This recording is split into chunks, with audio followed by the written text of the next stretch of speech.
Hello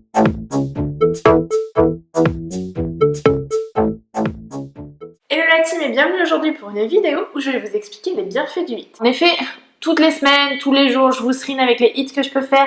Donc je vais vous expliquer ce que c'est, en quoi ça consiste, en quoi ça peut être vraiment bénéfique pour votre entraînement, en fonction de vos objectifs, en quoi ça peut être complémentaire et comment bien l'articuler pour l'optimiser au maximum. Le HIIT c'est quoi? C'est l'abréviation en anglais de High Intensity Interval Training. Concrètement, ça veut dire qu'on va alterner les périodes de haute intensité et les périodes de repos.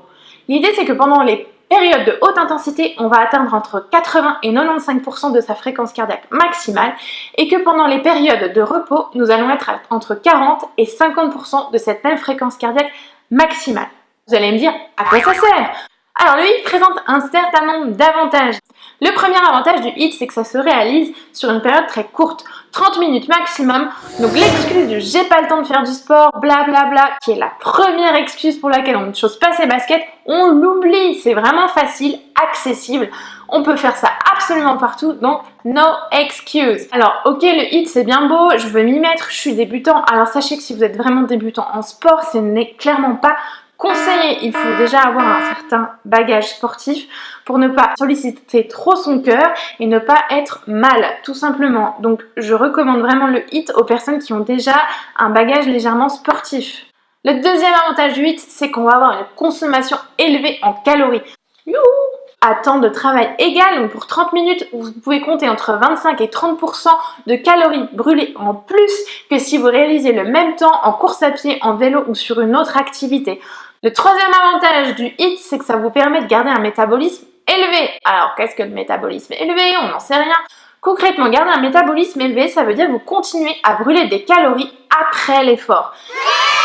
Donc, ce qu'on appelle, ce que j'ai déjà évoqué dans certains entraînements, l'afterburn effect. Donc, ce phénomène va se réaliser encore 24 heures après votre HIIT. Votre corps va continuer à brûler des calories même après l'effort. Donc, surtout aussi, attention à l'alimentation.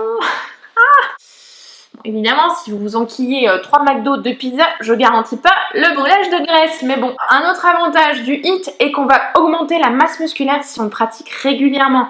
Donc surtout, on se motive à faire ça au moins une fois par semaine. Régulièrement, idéalement, c'est 3 fois. Alors sur notre corps, ça a quoi d'autre comme effet? On va augmenter sa VO2 max, donc on va permettre aux muscles d'améliorer leur consommation en oxygène. Bon, et le HIIT, comme toute pratique sportive, permet aussi de prévenir d'un tas de maladies, mais comme toute pratique physique, j'ai envie de vous dire. Alors le HIIT, combien de temps et combien de fois? Bonne question. Alors, combien de temps? Idéalement 30 minutes maximum. Moi je sais que j'essaye de varier entre 12 et 30 minutes. Généralement 30 secondes d'effort et 10 secondes de récupération. En fonction de ma motivation, de ma forme, de mes courbatures, de comment je me sens. Combien de fois par semaine? Dans un monde idéal, 3 fois par semaine. Bon, un minimum c'est déjà super, mais si on parle d'entraînement régulier en HIIT, on part sur 3 entraînements par semaine.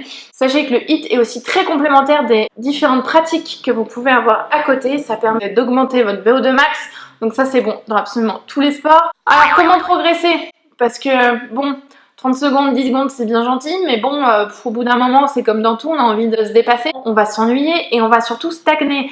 Donc moi j'ai 3 astuces à vous donner pour progresser dans le HIIT. Donc déjà, vous pouvez augmenter le temps de travail. Sachez qu'on parle de HIIT jusqu'à 4 minutes d'effort, donc vous êtes large avec 30 secondes. Bon, c'est vrai qu'après les exercices peuvent devenir quelque peu ennuyeux, c'est pour ça que moi je préfère quelque chose de plus court. Surtout, pensez bien à ne pas dépasser les 95% de votre fréquence cardiaque maximale. Deuxième astuce, sur le temps de pause, on peut également le réduire. Et ma troisième astuce, ça va être tout simplement d'augmenter l'intensité des exercices que vous choisissez. Donc moi je vous montre un HIIT au poids de corps, mais sachez que le HIIT est aussi applicable en course à pied, en vélo. Du moment qu'on fait varier cette fréquence cardiaque, on parle de HIIT. Donc moi je suis sur des exercices de poids de corps, il suffit que mes squats, au lieu de les faire normaux, je les jump. Chaque exercice, je peux augmenter l'intensité sans aucun souci dans le même temps de travail. Donc ça vous fait 3 variables que vous pouvez modifier pour progresser.